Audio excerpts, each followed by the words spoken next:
नमस्ते Tecno be च्यानलमा तपाईँलाई स्वागत छ। आज म तपाईँलाई आजदेखि लाइसेन्स अनलाइन सेवा कुन प्रदेशका लागि कहाँ क्लिक गर्ने, समस्या परे कसरी, गुनासो के हो, यो बारेमा म तपाईँहरूलाई जानकारी गराउनेछु। भिडियोलाई सट्टो सेयर गर्नुहोला। च्यानलमा नयाँ हुनुहुन्छ भने छेउबाटको बेल अल थिच्नुहोला, लाइक गर्नुहोला, भिडियोलाई सट्टै सेयर गर्नुहोला। आउनुहोस् भिडियोतर्फ। ड्राइभिङ लाइसेन्स अनलाइन सेवा कुन प्रदेशका लागि कहाँ क्लिक गर्ने अथवा यो म तपाईँहरूलाई प्रदेश अनुसारको वेबसाइट राख्दिनेछु।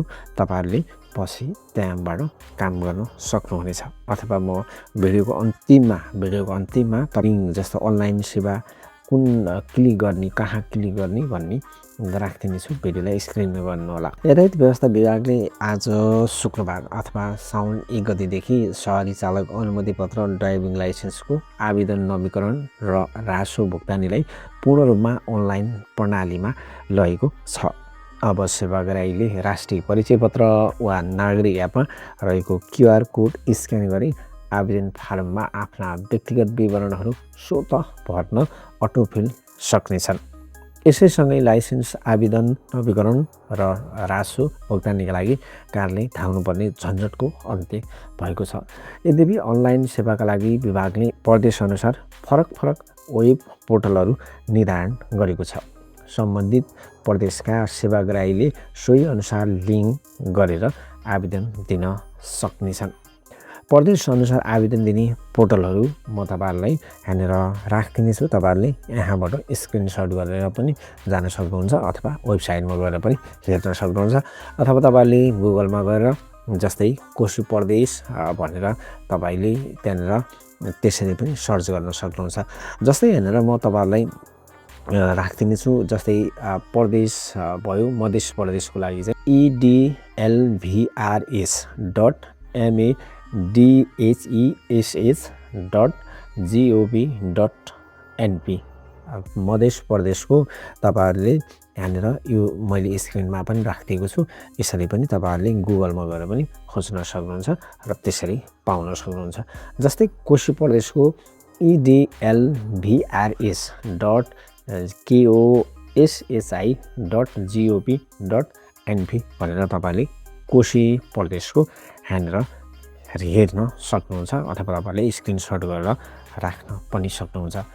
जस्तै यहाँनिर बागमती प्रदेशको edlvrs.bagmati bagmati.gov.np मा बागमती प्रदेशको तपाईँहरूले यहाँ क्लिक गरेर तपाईँ आफ्नो विवरणहरू भर्न सक्नुहुन्छ।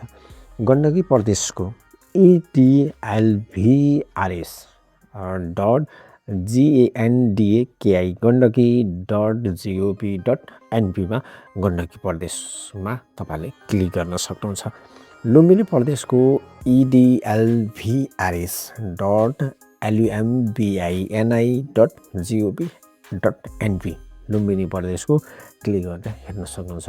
कर्णाली प्रदेशको edlvrs.karnali कर्णाली.gov.np मा कर्णाली प्रदेशको तपाईँहरूले त्यहाँनिर क्लिक गरेर हेर्न सक्नुहुन्छ। सुदूरपश्चिम प्रदेशको अब edlvrs.sudurpashchim sudur.pashchim.gov.np भनेर यसरी पनि तपाईँहरूले सजिलै क्लिक गरेर हेर्न सक्नुहुनेछ।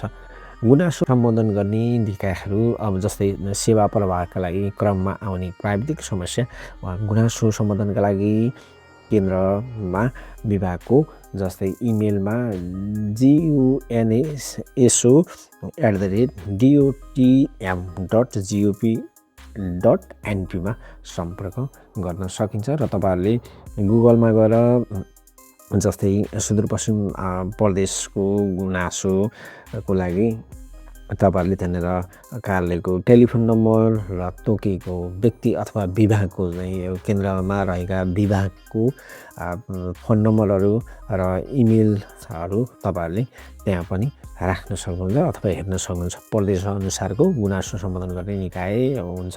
तपाईँहरूले यो पोर्टलमा वेब पोर्टलमा गएर प्रदेशअनुसारको वेब पोर्टलमा गएर पनि तपाईँहरूले त्यहाँ हेर्न सक्नुहुन्छ। मेरो मैले सेयर गरेको यसको बारेमा अझ तपाईँहरूले बुझ्नु होला डिटेलमा र यसरी तपाईँहरूले आफ्नो यो जुन समस्या छ त्यसको लागि सम्बन्धित कार्यालय अथवा वेबसाइटमा गएर पनि हेर्न सक्नुहुन्छ। हस् त, थ्याङ्क यू फर वाचिङ।